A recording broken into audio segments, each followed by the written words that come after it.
ça va être parti. On va pouvoir commencer le petit stream des familles du dimanche soir. Alors,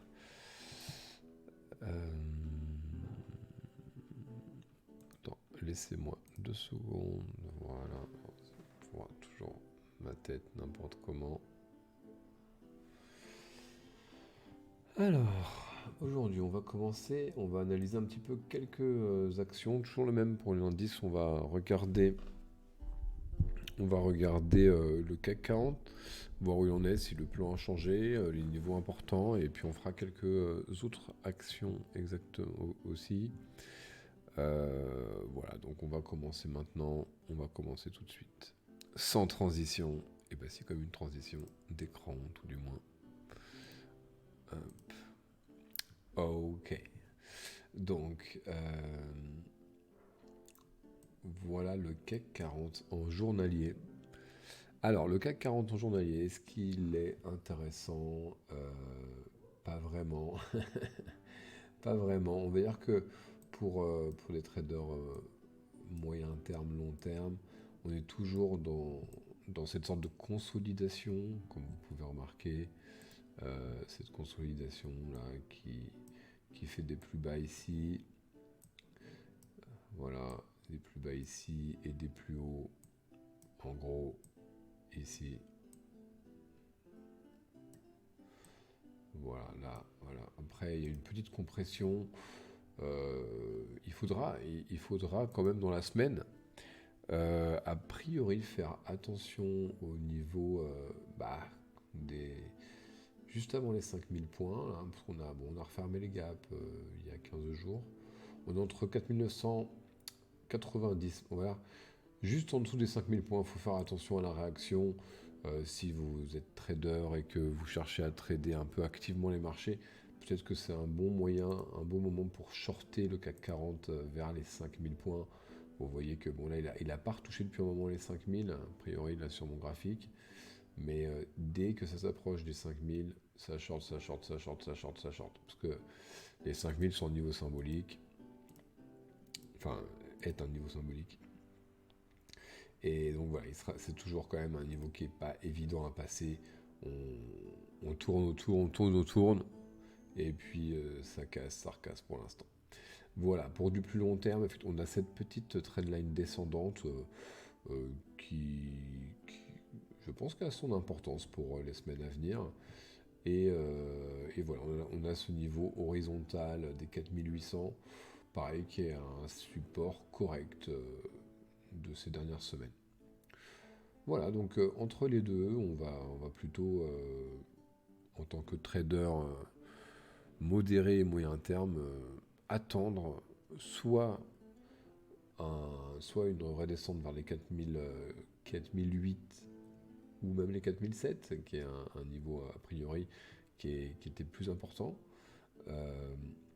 Ou alors on va attendre carrément une cassure des 5000 et ensuite pour aller vers la trendline, puis vers le haut du range, puis peut-être jusqu'à la lune. Mais bon, ça, on n'y est pas encore, voilà. Donc en tout cas, pour le moment sur CAC 40, rien à faire de vraiment spécial, à part attendre, tout simplement. Alors, donc, ce que je voulais voir avec vous aujourd'hui, on va commencer, alors je me souviens plus de ce que je voulais dire sur Unibuy, mais on va voir ça tout de suite. Ah oui, en fait, pas grand chose, mais néanmoins, juste voir qu'il y a eu une reprise qui a été assez correcte sur Unibuy par rapport au niveau, au niveau qui a un petit peu dérangé la folle remontée. C'est en gros les 41, 40-41, qui est une résistance claire, en tout cas en journalier. Donc voilà, ici c'est une résistance, comme ça, on peut le mettre comme ça, voilà. Donc c'est normal que le prix ait buté dessus à sa première nouvelle rencontre avec ce niveau. Voilà, par contre, quand même, les bougies, le mouvement haussier général de ces 2-3 dernières semaines est quand même engageant. Voilà, sachant que c'était la valeur la plus shortée d'Europe, c'est quand même plutôt une belle reprise. Voilà, après, tant qu'on casse pas ce niveau on va dire du coup des 42, ou des 43 en clôture journalière, clairement, hein, euh, rien n'est gagné, rien n'est gagné. On est en fait, on a établi une sorte de range, quoi. On a fini la phase baissière, en tout cas pour le marché, heureusement, hein, parce que quand même, un Unibail à 30, bah, tout le monde en voulait, hein. Donc on a fini la phase baissière pour l'instant et du coup le marché est retourné en phase de consolidation. Donc maintenant, en phase de consolidation, voilà, on va soit essayer de trouver où est le bas du range. Là, je vais regarder un petit truc pour voir. Ça n'a pas encore twisté là. Vous voyez, une bonne façon de trouver les hauts et les bas du range, c'est d'attendre un twist du nuage et de voir un petit peu les 50% de Fibonacci par rapport au plus haut, au plus bas. Enfin, c'est un petit peu compliqué, je suis désolé. Avec les Shimoku. En tout cas, ce qu'on peut voir avec les Shimoku, bon, clairement encore une voit, on voit vraiment l'exactitude de cet indicateur, de ce système de trading, hein, qui dit dans son système de trading que la Shiku, en fait, tout fait obstacle à la Shiku. Et effectivement, la Kijun, le truc rouge là, qui normalement est en bleu en fait sur les Shimoku, donc je sais pas pourquoi elle est en rouge là. La Kijun-sen a fait obstacle à la Shiku ici là.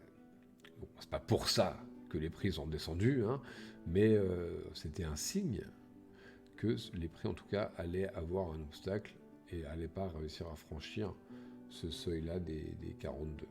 Hein. Bon, par contre, la bonne nouvelle, c'est que la Tenkan-sen a croisé la Kijun-sen, ce qui n'est pas du tout un signal d'achat ou de vente.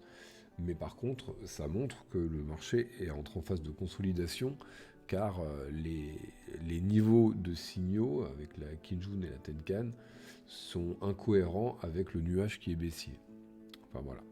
Donc on voit en tout cas que Unibail a démarré une tendance, enfin une non-tendance, quoi, une période de consolidation. Voilà. Donc voilà, donc très intéressant. À surveiller, en tout cas si on casse ces 42-43, on pourra facilement aller retrouver des niveaux supérieurs. Là, enfin, avec les Shimoku, on peut utiliser les plats SSB comme objectif moyen terme. Donc là, on a un plat SSB qui est correct à 45. Les plats Kijun sont un petit peu moins forts que les plats SSB, mais ils sont quand même importants. Et par contre, les mastodontes, c'est les plats Kijun-sen SSB, donc par exemple 58-44. Ce sera a priori un niveau qui sera difficile à passer pour l'instant pour le prix. 58-44, voilà, a priori. Voilà. Après, je dis pas que ça va aller à 58-44 la semaine prochaine, mais voilà, en tout cas, je vous donne des petites astuces sur l'Ishimoku si vous ne connaissez pas cet indicateur. Un indicateur extrêmement intéressant, donc n'hésitez pas à aller jeter un œil. Il y a plein de personnes très bien qui ont fait des livres dessus, donc voilà, moi je pourrais un petit peu analyser avec aussi, parce que je sais lire un graphique avec l'Ishimoku. Voilà en tout cas pour Unibail. Alors, on continue notre superbe analyse des marchés. On va regarder, alors, Total. Donc, Total, voilà, c'est assez intéressant. Bon, les bougies de jeudi-vendredi sont pas mal. Sont pas mal. On montrait une reprise haussière. Le prix a presque atteint les 26 euros. Voilà, moi je disais dans une précédente vidéo que les 28 euros étaient un support assez intéressant, mais pas assez fort à mon goût, par rapport au support des 26 euros, 26, 27, voilà. Donc, enfin 26, 26, 50, j'ai pas dit 27. Voilà. Donc là pour l'instant, le prix n'est pas arrivé jusqu'au 26, 26, 50. Il y a eu quand même un mouvement haussier, mais en fin de vendredi, on a vu la dernière bougie quand même, enfin la dernière journée, un petit peu en demi-teinte, avec une reprise d'un mouvement baissier en fin de séance, a priori le vendredi. Euh, Ce qui a d'ailleurs fait clôturer cette bougie vers 28, qui est a priori le niveau que j'avais délimité, le niveau de résistance du coup que j'avais limité, parce que là c'est plus un support tel qu'il est. Ça a l'air de rien, mais c'était une résistance. Hein. Donc, on va dire, si vous voulez investir dans Total, prudence à ce niveau-là, parce que la résistance des 28 a fait son job pour l'instant. Donc, ce n'est pas anodin. Personnellement, je pense que je continue sur ma position, mon idée en tout cas, que on peut peut-être qu'il faille attendre les 26,50 €. Si j'ai tort et que le marché a envie de remonter tout de suite, il donnera un signal assez cohérent de reprise haussière, une cassure de résistance, ou enfin voilà, autre chose. Juste un chandelier qui sera important, une configuration qui pourra faire rentrer dans Total au bon moment. Mais en tout cas, pour le moment, on va dire que cet enchaînement de bougies est intéressant, mais la clôture, bon, déjà sans confirmation, ce n'est pas suffisant, mais la clôture journalière est quand même sur la résistance, et du coup, prudence. Voilà. Après, voilà, au niveau... il y a aussi quand même une divergence qui est intéressante, mais la divergence peut continuer en fait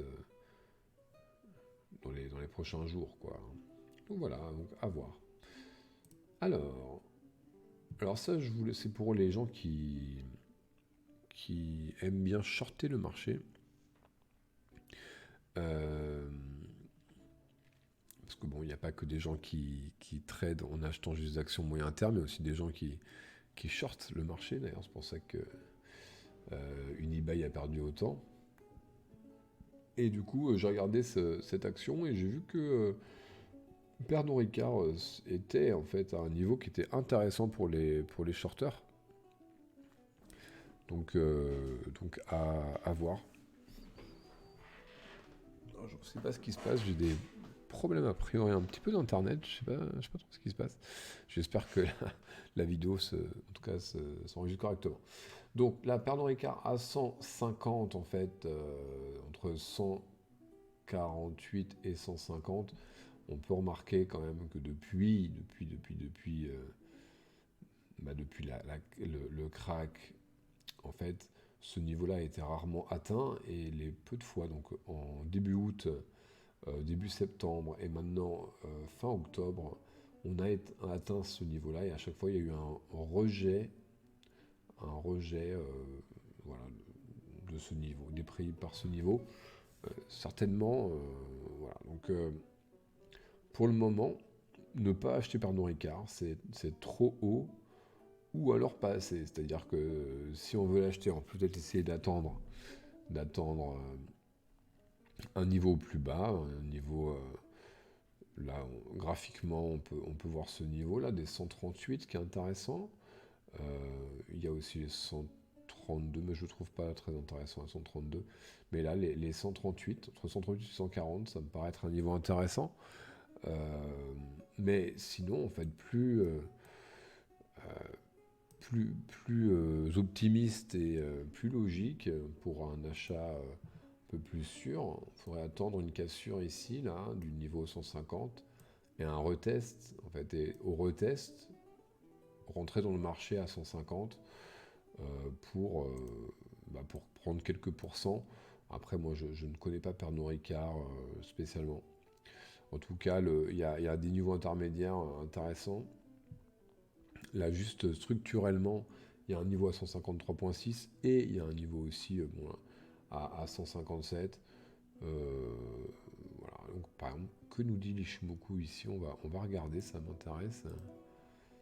Alors, bah voilà, donc pour l'instant, il nous dit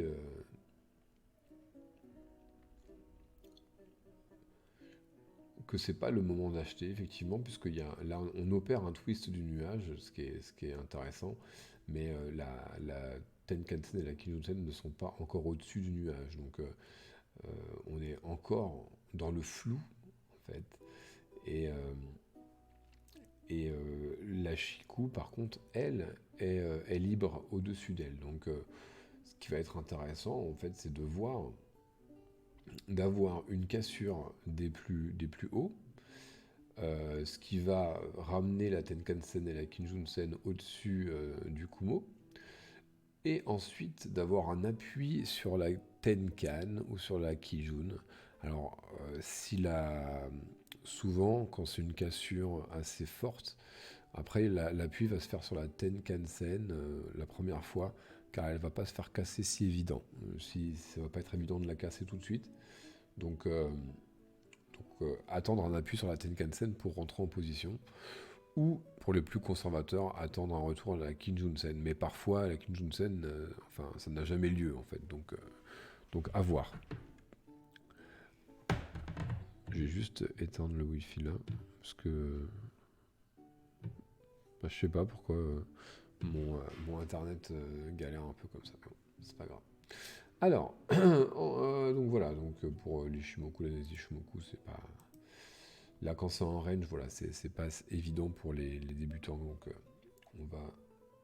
on va passer. Ouais, en tout cas, c'est une opportunité intéressante de shorter le marché. En tout cas, si vous êtes trader actif, allez dans les unités de temps inférieures et n'hésitez pas à trouver des opportunités de vente sur Pernod Ricard. Il y en aura peut-être la semaine prochaine. Alors, je voulais faire un point avec vous sur Orpea. Orpea, voilà, donc ce n'est pas du tout le moment d'acheter du Orpea. Parce qu'il y a une bataille entre les acheteurs et les vendeurs qui se matérialise par un triangle descendant. Un triangle descendant qui est constitué d'une trendline très respectée, voilà, par les vendeurs. Et le niveau des 50% de retracement de Fibonacci très respecté par les acheteurs. Donc là, on a un combat de niveau entre les deux et ça crée une compression du prix. D'ailleurs, faut que j'appelle mon client parce qu'il voulait renforcer sur Orpea. Il devrait écouter mes lives. Voilà. Donc ici, ça crée une contraction du prix. Au niveau du pourcentage, plus de fois que cela se casse à la baisse. Donc attention sur Orpea, le combat n'est pas gagné, ça peut continuer à descendre jusqu'où je n'en sais rien parce que c'est pas un vrai triangle, c'est pas un vrai triangle. En fait, c'est un triangle à partir peut-être à partir d'ici.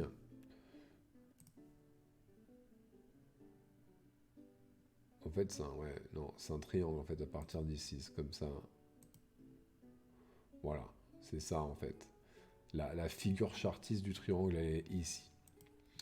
Donc en fait, si vous connaissez les figures chartistes, normalement, à la cassure du triangle, on va reporter le haut du triangle jusqu'au point horizontal pour faire un objectif. Donc là, l'objectif peut être les 61,8 puisque c'est couplé avec un niveau de support. Si vous êtes chartiste pur, vous allez chercher les 82. Voilà, après, qui a raison, qui a tort, je n'en sais rien.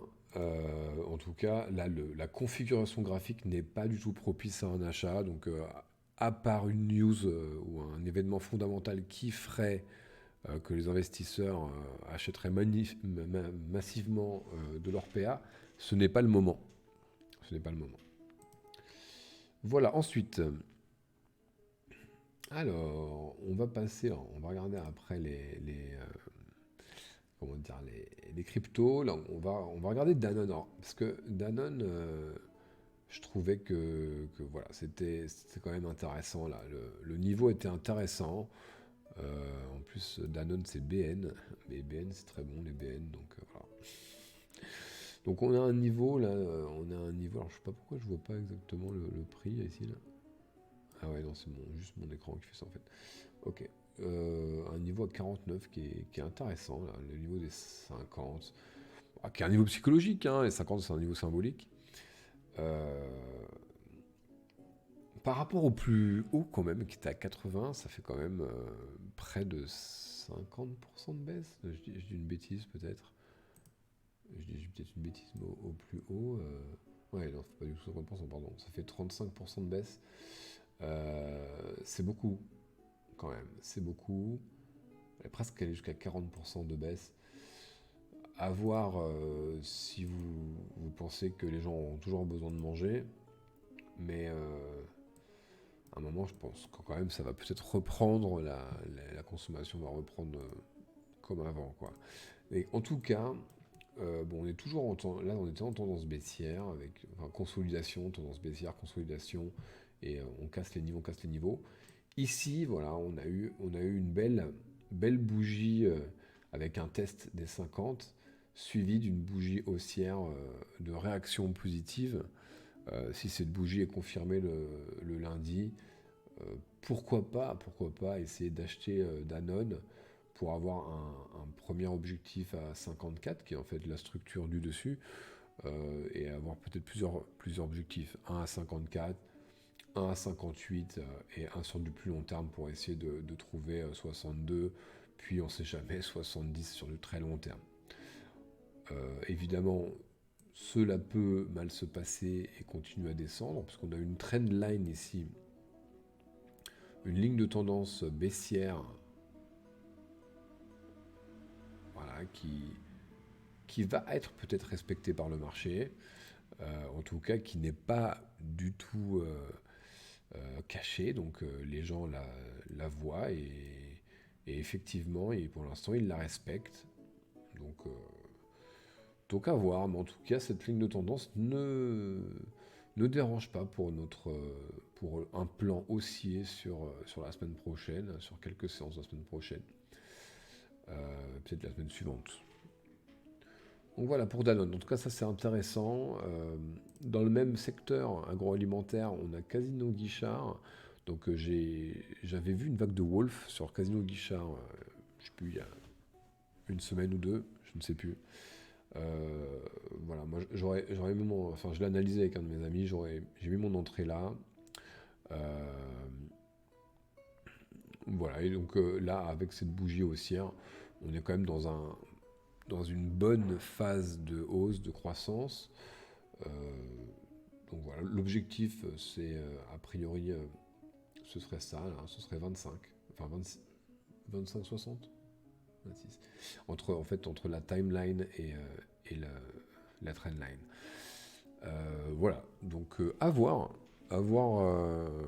comment ça va se terminer. En tout cas, voilà, c'est un trade qui est intéressant. L'invalidation du trade se ferait si on va retourner voir la trendline descendante, et si on la casse par le bas, ça validerait la vague de Wolf, puisqu'on a eu la réaction haussière violente déjà auparavant. Voilà, le RSI est retourné au-dessus de sa zone de neutralité, il est à plus de 50, donc espérons en tout cas que ça continue à monter. En tout cas, voilà. Moi, c'était une opportunité que je vous avais fait part la semaine dernière, et on va continuer dans les semaines à venir de voir ce qu'il en est. Alors du coup, moi, je serai rentré ici à peu près.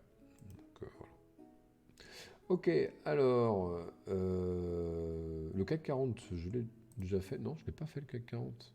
Si, je l'ai déjà fait. Je l'ai déjà fait, il n'y a rien à faire, CAC 40. Alors, voilà, une autre opportunité peut-être. Alors bon, par contre, moi, ça, c'est un peu spécial, Boiron, voilà. c'est le domaine de la santé. Euh, En fait, on voit que Boiron, en fait, n'était pas quand même en très bonne forme. C'est-à-dire il a eu un pic en 2015, mais on va dire que depuis cette tentative de triangle avorté, là, ici, une sorte de double top, pas vraiment, mais en 2017, a raté. L'action n'a fait que chuter, que chuter, que chuter, que chuter, que chuter, et bien avant la crise. D'ailleurs, la crise n'a pas fait grand-chose, en fait. La crise n'a pas fait grand-chose à Boiron. En tout cas, là, par contre, quand même, on initie une reprise avec des mouvements haussiers intéressants. Donc je voulais vous en faire part quand même, parce que si si vous êtes intéressé, vous pensez que cette valeur peut valoir le coup, en tout cas un mouvement haussier est apparu, et je ne sais pas si vous avez remarqué, mais c'est quand même assez rare, là en semaine, depuis un moment, enfin, le, le RSI a passé la barre des 70, et ça n'a pas été le cas depuis 2016. Donc c'est quand même assez sympa. On a une zone d'équilibre du RSI qui se situe plutôt vers 47, entre 47, entre 47 et 55, on va dire.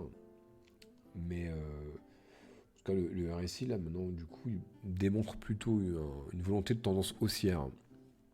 Donc, à voir ce qui se passe à l'avenir, mais Boiron, c'est intéressant. Alors là, je ne sais pas ce qui s'est passé. Ah, 17 juillet, très bien, pour mon anniversaire, boum, une vente de Boiron extrême. Après, voilà, moi, ce que j'ai bien aimé aussi quand on regarde en journalier, vous voyez ce niveau là qui était intéressant, le niveau des 40, entre 40 et 42. Il y a un niveau intéressant, il y a eu, voilà, qui a été difficilement passable. Ici, il y a eu une compression sur le niveau des 41-30, et finalement, il a cassé ce niveau-là par le haut. Euh, voilà. Ensuite, il y a eu un pullback, assez violent, mais le vendredi, la bougie jour est intéressante puisque elle a été retestée les 40. Et le niveau a été défendu par les acheteurs, et on a quand même fini à 41. Le RSI par contre n'est plus sur la zone de neutralité à 50, mais il a 47, ce qui ne veut pas dire grand chose, puisque entre 45 et 55, le RSI quand même est quand même assez neutre, hein. Des fois il y a des tendances qui se font tendances haussières qui se font avec un RSI qui descend sur les appuis en dessous de 50, donc ça peut arriver. Voilà, donc à surveiller, pour les gens qui aiment bien la valeur, c'est un niveau qui est très correct, en tout cas un niveau de structure technique très correct. Donc s'il n'y a pas de grosses mésaventures, pourquoi pas tenter Boiron. Moi, ce qui me fait un petit peu peur dans cette valeur-là, c'est que ça a l'air très impulsif. On a quand même des bougies, voilà, faut avoir le cœur accroché. Là, déjà, on fait un gap de 4%, et la bougie, tu perds 15% dans la journée. Il faut avoir quand même le cœur bien accroché. Donc, alors, encore quelques trucs à vous dire. Donc, je vous avais parlé d'un triangle ascendant sur BNP Paribas la semaine dernière. En fait, ça confirme. Enfin voilà, les mouvements de la semaine ont confirmé mon analyse du triangle. Tant qu'on est dans le triangle, voilà, on fait des va-et-vient dans le triangle. On attend patiemment le dénouement de cette histoire.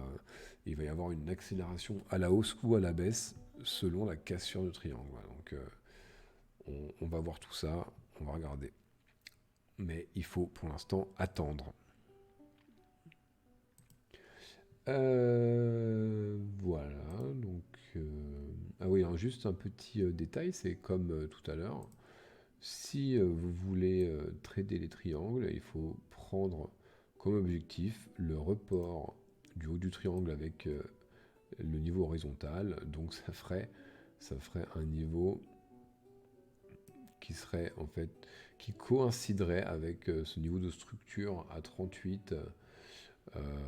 Attention, il y a aussi une trendline descendante. Vous pouvez prendre pour objectif la trendline descendante pour un peu plus de sécurité. Euh, il y a deux façons de trader les triangles, soit sur breakout agressif, soit sur pullback après breakout. Ça, je vous laisse voir selon votre nature et votre style de trading. Alors, ensuite, on a bientôt terminé. Airbus, voilà, donc nous on a fait une bonne affaire sur Airbus. Bon, voilà, on a fait un petit aller-retour, hein. On l'a acheté à 61, on l'a revendu à 68. Euh, donc, bon, voilà, c'est plutôt bien fait. On l'a pas revendu à 68, on l'a revendu ici, nous. 67, on l'a revendu juste avant la petite chute.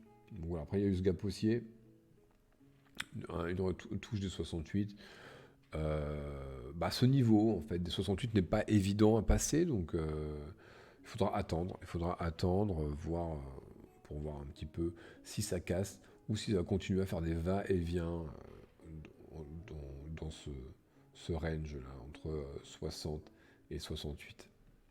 En tout cas, le graphique n'est clairement pas haussier, enfin ça ne fait pas rêver, on n'a pas envie du tout d'acheter du Airbus dans ces conditions, ça fait des va-et-vient, donc voilà, c'est pour plutôt des positions court terme plutôt que du buy and hold long terme. Ensuite, Air Liquide, alors ça, Air Liquide c'est intéressant, c'est pour ça que je voulais vous la montrer. Euh, voilà, donc on a Air Liquide, donc la mauvaise nouvelle quand même pour Florian, mon crypto-fan, et pour moi aussi, hein, même si bon, c'est pas une vraie mauvaise nouvelle, c'est qu'on avait clôturé là en dessous des 23,6, un niveau qui a été quand même 3 fois testé, 3 fois défendu par les acheteurs. Néanmoins, on a cassé, puis après on a fait une bougie d'indécision et un mouvement aussi, une bougie de reprise, une belle bougie haussière de reprise du vendredi. Très belle bougie qui a sauvé le niveau des 23,6. Donc là, on pourrait se dire que c'est gagné, et que donc Air Liquide est bientôt à 140 ou 142 de nouveau. Moi, je ne suis pas encore de cet avis. Je suis content de la réaction haussière et voilà que la valeur se défende parce que c'est quand même une très très bonne valeur défensive en tout cas. Et mais il faut être conscient qu'il y a une trendline, une droite de tendance baissière ici. Alors là, je suis en jour, ouais. Ici, qu'on va mettre ici comme ça. Voilà. Et qui est réelle et qui a en fait empêché, c'est vraiment, c'est assez visible, hein. Elle a empêché la clôture de vendredi plus haute. Alors, je fais pas de magie, hein, c'est juste que je lis, c'est comme les partitions quand on est musicien, hein, moi, je lis les graphiques, c'est exactement ce que le graphique nous dit, quoi. Le graphique nous dit que le combat n'est pas terminé parce qu'il faut passer cette droite de tendance baissière. Si on la clôture, si on arrive à clôturer clairement à la hausse et que après on se rappuie dessus, euh, rentrer dans le marché pour essayer de trouver les 137,80 ou les 137 qui est un niveau de structure horizontale me paraît très intéressant. Voilà, en tout cas, voilà, on est toujours à moins de 50, on est à 46 au niveau du RSI. Nous ne sommes pas encore en tendance haussière.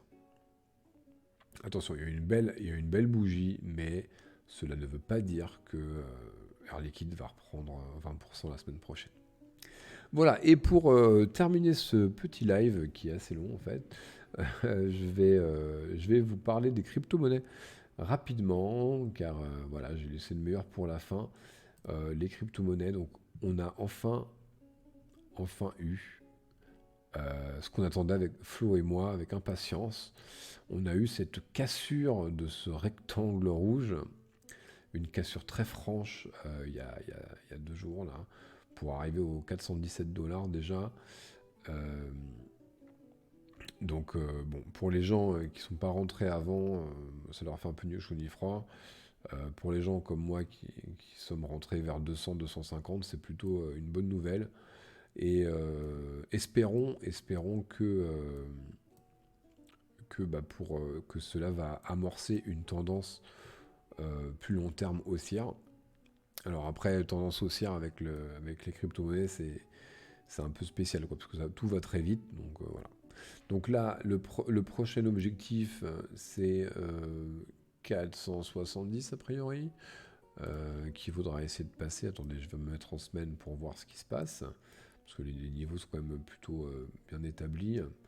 Donc voilà. Alors, là, on est arrivé déjà à 420. Donc maintenant, il y a ça à passer là. Donc en fait, c'est pas une vraie résistance ici, mais c'est quand même le niveau des 450, entre 430 et 450, donc c'est juste au-dessus, voilà. Donc bon, espérons que cela fonctionne. Euh, Après voilà, il y a eu une très belle défense, on va dire, entre 300 et 320. Donc en journalier, en tout cas, c'est de très très bon augure. Et d'être dans ces niveaux-là qui sont entre 320 et 400, cela fait quand même depuis 2018 que les gens attendent ça, depuis août 2018, après cette folle montée. Voilà, donc on va voir ce qui va se passer. Personne ne pouvait penser que ça allait monter aussi rapidement la première fois. Voilà, donc on ne sait pas. On ne sait pas, en tout cas.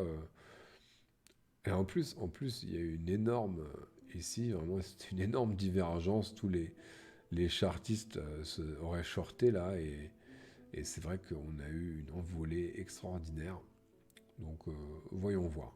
En tout cas, si ça casse ici en clôture semaine les 450, 470 et que ça arrive vers les 500, personne ne peut savoir à quelle vitesse ça va aller si ça monte. C'est pas possible. Voilà, parce que là, par exemple, il y a quand même une semaine. Enfin, on peut regarder rapidement, hein, mais là, cette semaine-là, plus 35%. Cette semaine-là, plus 60%. Cette semaine-là, plus 50% encore. Et la semaine d'après, encore plus 20%, plus 22%. Voilà, donc en 1, 2, 3, 4 semaines, voilà, en 8 semaines, on va dire qu'il y a eu une énorme montée. Donc voilà, donc après attention, la descente peut être aussi rapide. Donc si vous avez de l'Ethereum, des crypto-monnaies, ne vous pressez pas spécialement pour vendre, mais préparez-vous un plan dans votre tête au lieu de faire que du buy and hold, même si c'est quand même, là on parle des niveaux qui sont quand même loin. Hein. Dites-vous, voilà, j'ai mis j'ai X Ethereum, j'en vends X% si ça atteint ce niveau-là et je garde le reste. J'en vends X% si ça atteint un deuxième niveau et j'en garde le reste. Voilà, et si ça atteint son all-time high et est-ce que je vends tout ou est-ce que je le garde pour essayer de tenter le jackpot? Je ne sais pas. Ça, c'est à vous de voir. À vous de voir. À vous de voir. Donc après, maintenant, on va regarder vite fait aussi le Bitcoin. Voilà, Bitcoin, magnifique. Magnifique clôture. Magnifique clôture. Hein. Là, vraiment, le Bitcoin a explosé ses derniers plus hauts récents. Là, voilà, là, c'est l'année dernière. Mais ça n'a jamais clôturé une semaine au-dessus des 12 000. Et là, ça a clôturé à 13 130, quoi. Donc c'est quand même assez intéressant. C'est quand même un mouvement assez intéressant qu'il faut surveiller, Clairement. Donc voilà, donc on est sorti de mon petit triangle, boum, on avait fait l'objectif, et là, mais là, ça a tout explosé. Donc si on a un pullback, bon, je ne sais pas trop s'il faut faire avec le Bitcoin, je ne sais pas si vous tradez ça. Est-ce qu'il faut en prendre maintenant? C'est un peu compliqué. mais avec un peu de levier, ou pourquoi pas essayer de faire des allers-retours. Mais en tout cas, le graphique est très haussier et très prometteur, donc c'est quand même une bonne nouvelle pour l'ensemble des crypto-monnaies.